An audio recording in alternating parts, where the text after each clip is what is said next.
फिर दिखी राजा भैया की दहाड़, एक झटके में कर दिया सबको दरकिनार। शेरों की बात कुत्ते तक आई, राजा भैया ने विरोधियों को खरी खोटी सुनाई। विरोधियों पर साधा निशाना, राजा भैया का दिखा तेवर वही पुराना।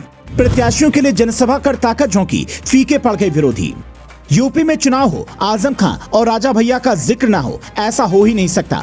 निकाय चुनाव के मतदान की तारीख जैसे जैसे नजदीक आ रही है, वैसे वैसे सियासी दिग्गजों ने अपने प्रत्याशियों को जिताने में अपनी पूरी ताकत झोंक दी है। एक ओर आजम खां रामपुर में गरज रहे हैं, तो वहीं दूसरी ओर राजा भैया अपने पुराने तेवर में फिर से वापस दिख रहे हैं। प्रतापगढ़ में राजा भैया का इतना सिक्का चलता है कि कोई उनके खिलाफ बोलने की जरूरत तक नहीं करता। ये सुनकर हैरान न होइए, ये सच है। आज उन्होंने अपनी जनसभा में कुछ ऐसा ही बोला है जो चर्चा का विषय बन चुका है। देखा जाए तो नगर निकाय चुनाव की सरगर्मियां तेज हैं और हर दल अपने प्रत्याशियों के लिए वोट मांगते नजर आ रही हैं।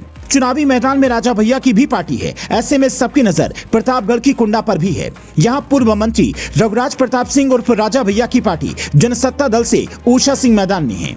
अपने प्रत्याशी के समर्थन में राजा भैया ने ऐसी बात कही कि हर कोई उनकी तारीफ कर रहा है। दरअसल जनसभा को संबोधित करते हुए राजा भैया ने कहा कि शेर भूखा रह जाए लेकिन कभी कुत्ते का शिकार नहीं करता। आपको बता दें कि कुंडा के बाहुबली विधायक रघुराज प्रताप सिंह उर्फ राजा भैया ने अपनी प्रत्याशियों के लिए जनसभा कर ताकत झोंकी। बजरंग बहादुर इंटर कॉलेज में जनसत्ता दल की प्रत्याशी उषा सिंह के समर्थन में आयोजित जनसभा में राजा भैया ने कहा कि कुंडा में किसी भी दल की हिम्मत नहीं हुई जनसभा करने की। विधायक रघुराज प्रताप सिंह उर्फ राजा भैया ने कहा, शेर कभी शिकार करना नहीं छोड़ता और दूसरी बात ये कि शेर कभी कुत्ते का शिकार नहीं करता। राजा भैया का ये निशाना विरोधियों पर था। जनसभा के दौरान राजा भैया ने अपने दल के प्रत्याशियों के लिए वोट मांगा और कहा कि ये पार्टी आपकी और जितवाना आपको है।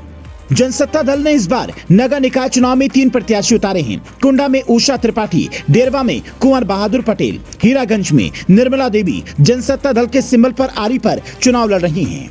2019 में बनी जनसत्ता दल की पार्टी से मौजूदा समय में 2 विधायक और 1 एमएलसी हैं। राजा भैया का जिला पंचायत की सीट पर भी कब्जा है। राजा भैया की बातों को तो आपने सुना है कि उन्होंने कैसे विरोधियों पर तंज कसा। कुछ इसी अंदाज में आजम खान ने भी योगी सरकार पर निशाना साधा और कहा, हम हारे नहीं हैं, हमें हरा नहीं सके तो हटा दिया, हमारा वोट का अधिकार खत्म हो गया। मुझे वोट देने का अधिकार नहीं है लेकिन मुझे वोट मांगने का तो अधिकार है और मैं हिंदुस्तानी हूँ, यह अधिकार मुझसे कोई नहीं छीन सकता।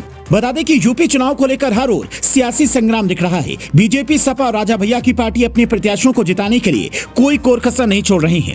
लेकिन राजा भैया की जनसभा में उमड़े जनसैलाब की जोश को देखकर यह कहना गलत नहीं होगा कि मुकाबला एक तरफा है। बहरहाल कुंडा का चुनाव खासा दिलचस्प हो चुका है। अब ये तो परिणाम चुनाव आने के बाद ही पता चलेगा कि कुंडा की जनता किसके सिर पर जीत का सेहरा बांधती है। आपको क्या लगता है, राजा भैया की पार्टी जीतेगी या नहीं? अपनी राय हमें कमेंट्स करके जरूर बताएं।